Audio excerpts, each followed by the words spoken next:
Bonjour à tous, aujourd'hui nous allons suivre un tutoriel pour remplacer le bloc écran sur le Samsung Galaxy A02s. Vous retrouverez le bloc écran en vente bien sûr sur notre site internet. Vous retrouverez également le kit d'outils numéro 1 que nous avons utilisé pour réaliser cette réparation.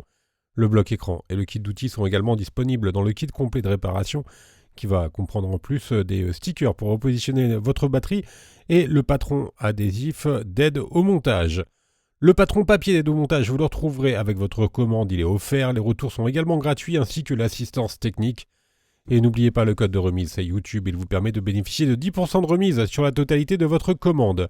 C'est une réparation qui est assez facile, il faut compter environ 50 minutes et la difficulté notée 3 sur 5. Et bien sûr, comme avant, en chaque réparation, n'oubliez pas de retirer le rack SIM micro SD et d'éteindre votre téléphone. Et nous allons commencer tout de suite par l'ouverture du A02s. Alors il n'y a pas trop de surprise, vous avez une coque à l'arrière, il va vous falloir déclipser la coque pour ouvrir le téléphone. Vous allez voir, c'est très simple, on crée un point d'insertion en utilisant le médiator en métal percé que l'on insère entre la coque arrière et le châssis. Et dès qu'on a suffisamment d'espace, on remplace notre médiator par le levier en nylon et on va tout simplement déclipser à l'aide du levier en nylon la coque arrière. Donc il n'y a vraiment pas de difficulté pour l'ouverture du A02s qui reprend donc une coque plutôt qu'une vitre qui pourrait être collée. Donc là il n'y a pas de collage, c'est très simple à déclipser. Et ensuite on a un accès direct à l'intérieur du téléphone. On va pouvoir mettre notre coque arrière de côté. Et dans la deuxième étape, nous allons pouvoir déconnecter la batterie. Le connecteur de la batterie il est situé sous une plaquette, donc qui est le cache de la carte mère, et il est maintenu par 9 vis cruciformes, comme d'habitude sur les téléphones Galaxy. Ce sont les mêmes vis qui sont utilisées, donc vous pouvez les intervertir sans aucun problème. On vient maintenant déclipser le cache à l'aide du levier. Alors le cache il va venir également avec les lentilles des appareils photo arrière. Et maintenant on a un accès direct au connecteur de la batterie que l'on va pouvoir déconnecter. C'est le connecteur qui est tout à droite. N'oubliez pas de bien repositionner chaque vis et chaque élément que vous retirez durant la réparation. Donc de bien les repositionner sur le patron d'aide au montage. Allez, on s'intéresse maintenant à la batterie que l'on va devoir décoller du châssis.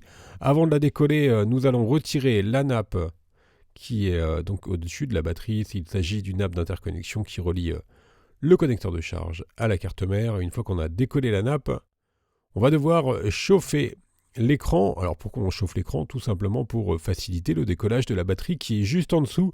La batterie, elle est collée sur le châssis, donc on va chauffer l'écran. Cela aura pour effet de ramollir les stickers qui sont juste en dessous, et donc de faciliter l'extraction de la batterie, le décollage de la batterie. Et pour la décoller, on va utiliser un levier en métal. Donc le levier en métal, alors le classique, pas celui qui est percé, l'autre qui est dans le kit d'outils numéro 1, on l'insère entre le châssis et la batterie, et ensuite dès qu'on a suffisamment d'espace, de place, on remplace notre médiator en métal par la carte en PVC, et on va tout simplement faire glisser la carte en PVC sous la batterie pour pouvoir la décoller. Alors, la batterie elle est quand même relativement bien collée. Attention à ne jamais réutiliser une batterie qui a été percée ou endommagée lors du démontage du téléphone, évidemment. Et il ne faut jamais, bien sûr, percer une batterie au lithium. La batterie, on la met de côté et on va pouvoir poursuivre notre tuto. Dans la quatrième étape, on va retirer les éléments qui sont en bas du châssis, donc à savoir le haut-parleur et le vibreur. Pour avoir accès à ces composants, on va retirer le module haut-parleur externe, qui est maintenu par des vis cruciformes. Alors vous verrez, il y a deux possibilités pour remplacer votre écran. Soit vous optez pour un bloc écran complet, donc il s'agit du tutoriel que vous êtes en train de suivre. Vous pouvez également opter pour un écran seul. Il s'agit d'un autre tuto. Vous le retrouverez sur notre site internet. On déconnecte maintenant la nappe de l'écran à l'aide du levier. On va faire la même opération pour le câble coaxial qui est donc connecté sur le connecteur de charge que l'on va pouvoir retirer. À noter que le connecteur de charge, il comprend également la prise de jack qui est utilisée pour brancher des écouteurs, par exemple. Et il nous reste encore le vibreur à retirer, donc on va le chauffer légèrement pour pouvoir le décoller. Alors que ce soit pour le vibreur ou pour la batterie, tout à l'heure on peut chauffer soit avec un mini décapeur thermique ou alors encore avec un sèche-cheveux. On a fait la partie basse du téléphone, on va maintenant s'intéresser à la partie haute et on va retirer la carte mère et les différentes caméras. On a désengagé le câble coaxial du châssis, ensuite la carte mère, elle est plus fixée, elle est plus vissée, donc on peut la retirer directement avec toutes les caméras et le câble coaxial qui est encore connecté. Alors il nous reste encore quelques éléments à retirer du châssis et notamment l'écouteur interne, donc qui sert bien sûr à entendre vos correspondants en communication pour faciliter le décollage de celui-ci. On va le chauffer légèrement, ensuite on utilise la Bruxelles, la pincette, pour le décoller. Vous pouvez également, si vous le souhaitez, retirer la grille de l'écouteur, elle peut être présente sur les nouveaux châssis. Voilà, on l'enlève. Alors il reste encore un élément à récupérer, on va voir ça tout de suite. Dans la 7e étape, il s'agit de la nappe Power Volume.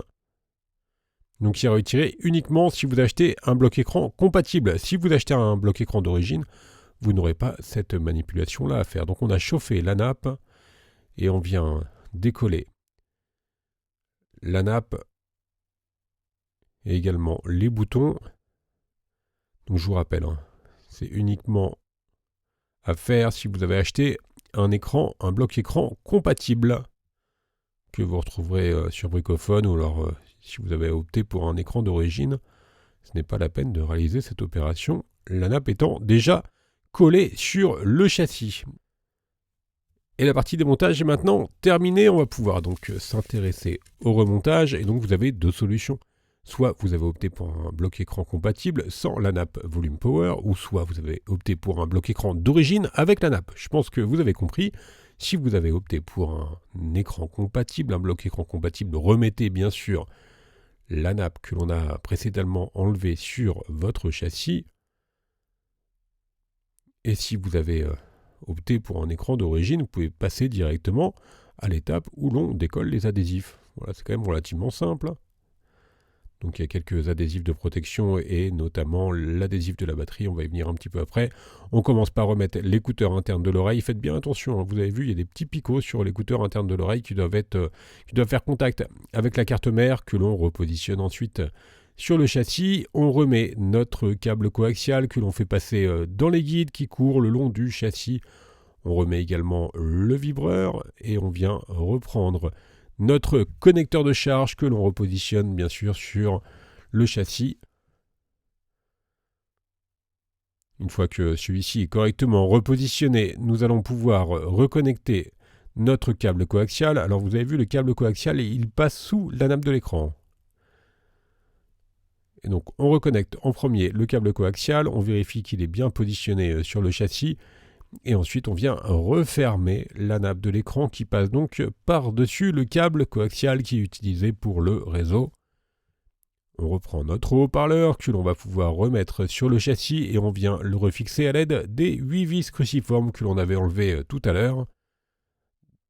Donc, je vous l'indiquais, elles font toutes la même taille, donc vous pouvez les intervertir sans aucun problème.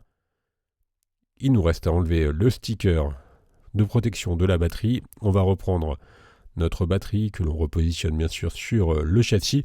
Alors surtout si vous avez des questions sur la réparation, n'hésitez pas à nous les poser en commentaire de la vidéo ou alors directement via le chat de notre site internet. On reconnecte les nappes d'interconnexion et en tout dernier la batterie.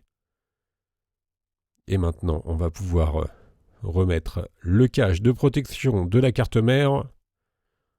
Alors vous avez vu, c'est une réparation qui est quand même relativement facile, voire même très facile, mis à part la batterie qui est collée sur le châssis. Il n'y a vraiment pas de difficulté, il n'y a pas de collage à réaliser, étant donné qu'on a une coque à l'arrière. Ça simplifie quand même grandement la réparation.